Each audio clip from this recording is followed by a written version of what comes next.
I always tell everybody we just chill for a little bit. We're going to get a little eyeball, and then once that eyeball has numbers next to it, that shows us that people are watching. No point in talking until people are watching. But the funny part is you can go back and watch it later, and then you can hear me. You can hear me talking about how we're not talking. Yeah. So if you're watching this later, that's why we do what we do. That's funny. So that's funny. Yep. All right, there they are. The numbers are pouring in. Hey, welcome back, guys. You know this is our thing. You know this is what we're doing at this point. If you're tuning in for the first time, let me give you the rundown. If you're tuning in for the 50th time, you're absolutely awesome. Mike Idle here with the Beer Money Pulling Team, sitting in front of the brand new, unveiled and rewrapped diesel super stock purchased by Jason Schultz. He calls it the Remedy. Booth 3194, live on location at the Louisville National Farm Machinery Show in Louisville, Kentucky. Talking all things truck and tractor pulling. Got an awesome guest here with me right now. He won his region. We're talking to Mr. Evan Smoot, driver of the light pro stock John Deere he calls the Barnyard Bandit. Evan, how you doing today, bud? Good. How are you? Awesome. Thank you so much for hanging out with us. So you pull a light pro stock. Yes. 540 cubic inch. Some people are starting to call this class the 540 class. If you hear me say 540, that's what we're referring to out here, 540 cubic inch. And we've already got some comments coming in. Did you know that you're somebody's hero? You're Calvin Miller's hero. Oh, yeah. Do you know Calvin? I do know Calvin, yeah. Hey, Calvin, what's going on? Thanks for watching, bud. I haven't seen him in a while, but. Yeah. Calvin Miller, you're his hero. So we were talking off camera a little bit.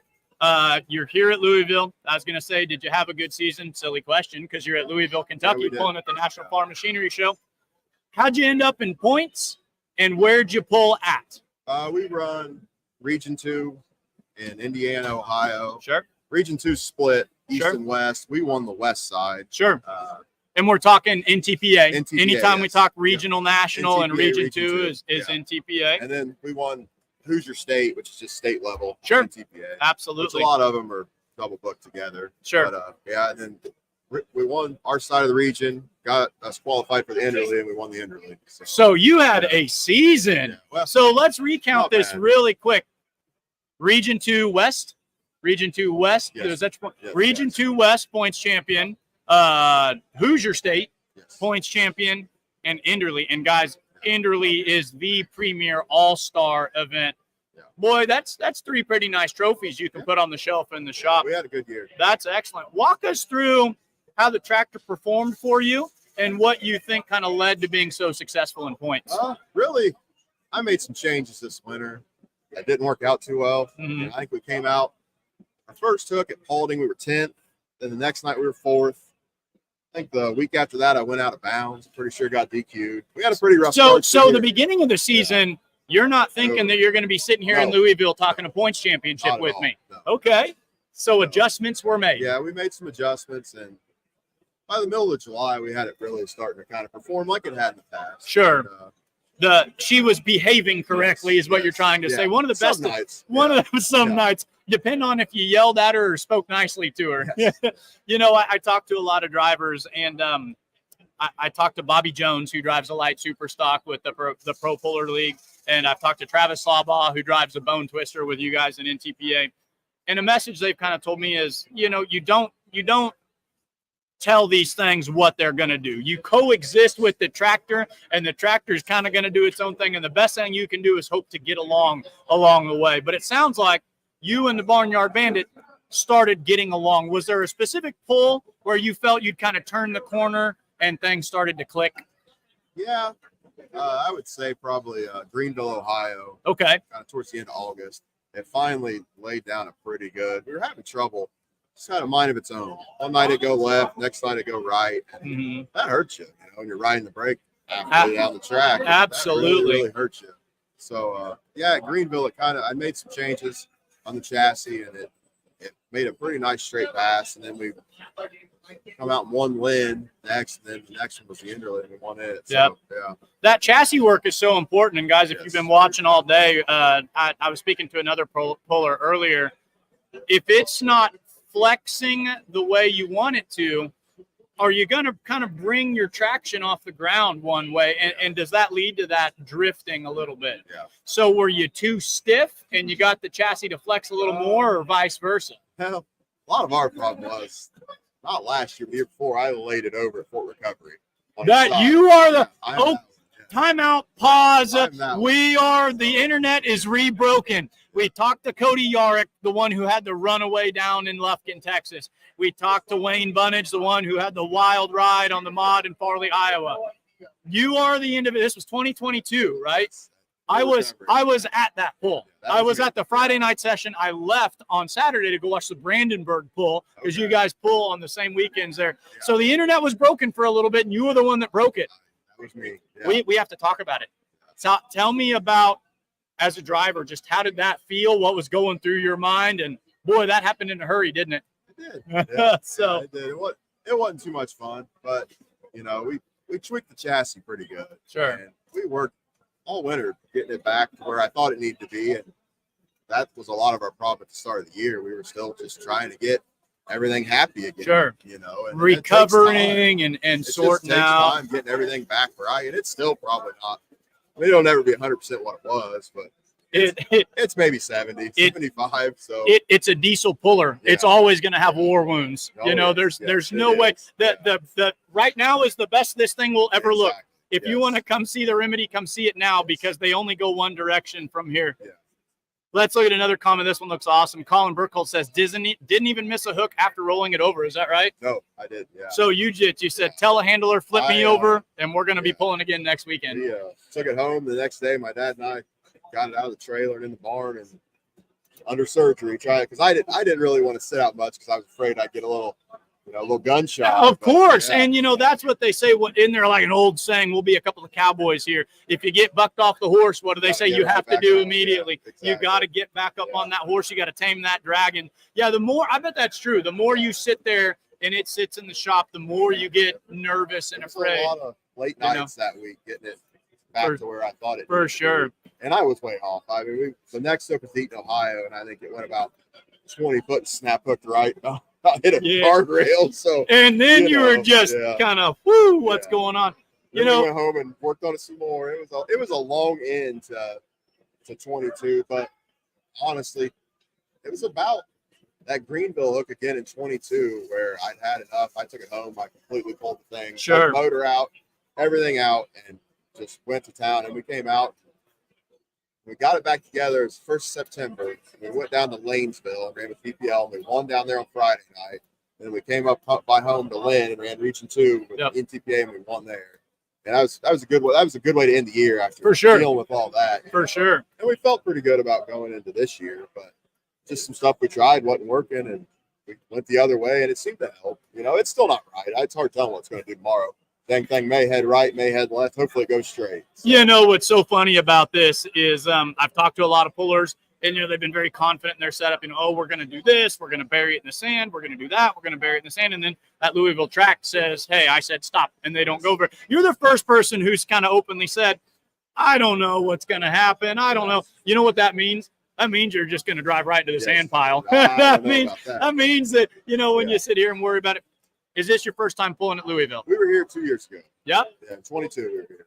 Do you feel that you brought home any information in that first hook that you're even just the experience? Are you feeling that this is now you got something you can apply? Maybe a little bit. I mean, it kind of takes you a minute once they drag you down there into Broadbent. You see all the people. I mean, it's different. So if you've never been here, it's definitely something that kind of takes you a minute to get used to. And we didn't make a good pass here 2 years ago. The tractor wasn't happy. I don't 100% know what was all wrong with it, but we're hoping to maybe do a little better. I think we were 10th here 2 years ago, so hopefully we'll at least get 9th. Well, you've got a lot of resiliency because I'm hearing you say, this is where we finished and we weren't happy, and then we had the accident, and then the tractor wasn't running right.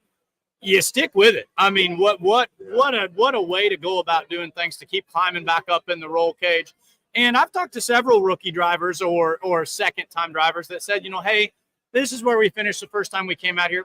You really only have one direction to go, and that's to start climbing. So maybe you come out and you finish 6th, and then next year you finish 4th. Yeah. And, it's a process, but you don't sound like someone who's going to quit and give up just because there's a little challenge along the way. There's only 12 of us. Absolutely. I mean, half the battle's having a good enough summer to get invited. And the 12 that are here, there's not a slouch out there. You've already won by being here. You've already won by being here. All 12 of us want to win, but that's going to be a very, very good class of light pro stocks tomorrow. I guarantee you that, and we will put on a very good show. Yep, and that's what it's all about, and I love that attitude. You heard it here first. The 540s, the light pros, are putting on a good show tomorrow. Do you know most of the guys you're going to be hooking with? Are you guys pals behind the scenes? I know a couple of them. Most of them I don't. I've only ran against a handful of them, maybe, and the other ones are new. It's kind of neat to see some new tractors, meet some new people. Definitely have a new challenge, and that's a reflection too. Only 12 of you got in. There's probably 50, 60, 100 of you guys across the country. There's a lot. There's a lot of light pro stocks out there. Your points organization or have a lot of wins on the summer. Definitely to get in. I don't know what all they look at. When you get that envelope in the mail that says that you have qualified for Louisville, how does that make you feel, and how do you react when you get it? Good. I can see the smile on his face. He's like, "Yeah, man." That's a letter, and you're kind of holding up in the light. Does it say yes? Does it say no? That's awesome, your buddies that you pull with all summer are texting. Did you get yours yet? I got mine. I got rejected. I'm like, well, I ain't got mine yet, so hopefully that means they sent the ones that got in a day later. Or something. I learned there's big envelope and there's small envelope. Yes, and you want big envelope. Yeah. Well, this year they sent out your acceptance letter in a small envelope. Oh, so I got it, and I was like, your heart dropped. Then I opened it. It's like, all right, we're good. So dumb question, but fun question. The dumb question is, I'm going to say, what's your goal for tomorrow? Well, dumb question. The goal is to win. Yeah. But along the way, what are you looking to do? I mean, are we looking for an A to B pass? Are we trying to, accomplish a certain thing? Are we focusing on whole shot? What are our little steps and strategies that you want to make sure is right tomorrow? I think we really need to get a good whole shot. The track looked really good the last couple of nights. I haven't been in and seen it personally, but on videos it looked really good. And I mean, you got to get some good momentum built up in the center of the track. So that weight hits you. I mean, 2 years ago when it hit me, it was just night. So we hopefully, I mean, the goal is to end up in the sand pile at about 248 or so, however long you can go. Betcha. But, as long as we make a good, clean pass, I feel good about, I'll be happy with it. The first time I ever announced a tractor pull, that was the call I kept putting to the fans over and over again. Everyone wants to win, but anytime you load it back on the trailer in one piece and you've made an A to B pass, you're good to go. But that weight box, old Von Bauer, he's chasing you. You're almost in a speed race with that weight box. It's very aggressive. It's aggressive.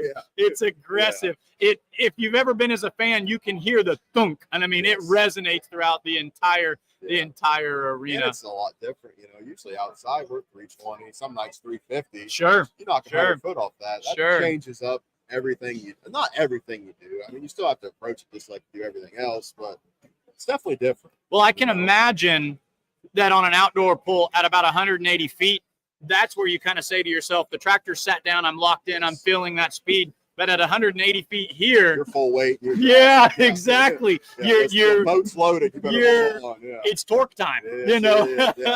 Please nothing break. Yeah, exactly. Please nothing break. And the track has claimed a few victims over the past couple of nights.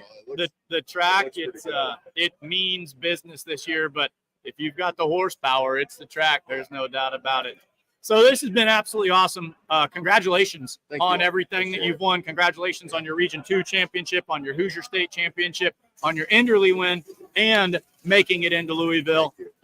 Only one goal left. There's only one thing you can do left for this season before we roll it over. Well, you told me where you want to park the doggone thing. You want to take the sand home with you and put it on the shelf. So there's 11 other ones that want to too. So we're all going to try. Where are you hooking? Do you know your hook order? I'm second hook. That's a tough draw. It is. That's a tough draw. The first hook at least has the opportunity to turn it down. You get to watch one guy, and then whatever happens is what happens. But sometimes the track falls apart. Sometimes I hate being test hook because then you're stuck with the decision. And you would rather just let the chips fall where they may. I don't need that decision. I guess I wouldn't mind having it, but I have watched pullers before. I'm trying to think where I was. It was a 4-wheel drive truck class, and it might have been Rob Foster or someone along those lines. Pulled it like 331, turned it down. Says, I think that track's going to get better. 331 would have won it. So you always are afraid, do I turn down what could win? I always try to, once I let out of it, did I do anything wrong? Yep. And if I feel like I didn't, I'm like, it's going to be what it's going to be. It's not worth making another run. I mean, did I touch the brake? Exactly. Sometimes that's the only question you have to ask yourself. Did I touch the brake? Well, hey, Evan, this has been a ton of fun. You've been a great guest on here. We wish you good luck on everything that's going to happen. Anybody that you want to thank, any sponsors you need to mention, or anybody you want to give a shout out to out there in the internet world? Yeah, I mean, my dad and brother helped me a lot with the tractor working on it. Robbie Limpy has been a huge help. Of course. Chad Mayhill does my tires. Yeah. When I was first getting started, a guy by the name of Kyle Carlin out of Ohio, he's full of light super. He helped me a lot. Sure. He actually found my chassis in the guy's barn. So, you know, he I'll helped be me darned. a lot. So I had a lot of good help along the way. Yep. So, That's excellent. Yeah. And I do my dyno over at Hazley's fan.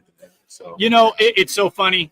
You can't do this without having the right people around you, and you kind of just listed a who's who in the world of pulling. You know, when you're thanking people like Lemke and Van Hazley, you're working with Chad Mayhill. You're working with a lot of the right people out there. So, Evan, thank you so much for coming by booth 3194. Best of luck tomorrow. Park it in the sand pile, buddy. Thank you. Thank you so much. Thanks for watching, guys.